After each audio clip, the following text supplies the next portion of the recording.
ગુજરાતના પૂર્વ કેબિનેટ મંત્રીએ કર્યું મતદાન। પૂર્વ કેબિનેટ મંત્રી આઈ.કે. જાડેજાએ મતદાન કર્યું। ધાંગધ્રા ખાતે આઈ.કે. જાડેજાએ મતદાન કર્યું। થાળી વગાડી પગપાળા મતદાન કરવા ગયા। આઈ.કે. જાડેજા દ્વારા પરિવાર સાથે મતદાન કર્યું। આઈ.કે. જાડેજા દ્વારા મોટી સંખ્યામાં મતદાન કરવા અપીલ કરાઈ। લોકતંત્રનો આજનો પવિત્ર દિવસ લોકસભા માટે જ્યારે મતદાન યોજાઈ રહ્યું છે ત્યારે આવો આપણે સૌ સાથે મળીને મતદાન કરીએ।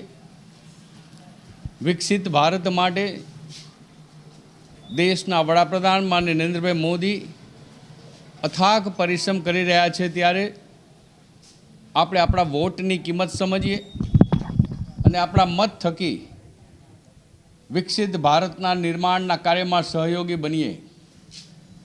ગુજરાત અને દેશે અનેક ક્ષેત્રોમાં નવી પ્રગતિ કરી છે। દેશની અર્થતંત્રને મજબૂતાઈ આપવાની સાથે સાથે આપણી સાંસ્કૃતિક ધરોહરને ઉજાગર કરવાનું કામ માનનીય નરેન્દ્રભાઈ મોદીએ કર્યું છે અને સમગ્ર દેશમાં આમ સમાજ માટે સમાજલક્ષી વિકાસલક્ષી અનેક પ્રકારના હિતકારી જ્યારે કાર્યો થયા છે ત્યારે એ કાર્યને આગળ ધપાવવા માટે આપ સૌ મતદાન અવશ્ય કરો। ભારતીય જનતા પાર્ટીની તરફેણમાં મતદાન કરો અને પ્રત્યેક બૂથમાં ભારતીય જનતા પાર્ટીને વિજય બનાવો એવી આપ સૌને હું નમ્ર અપીલ કરું છું।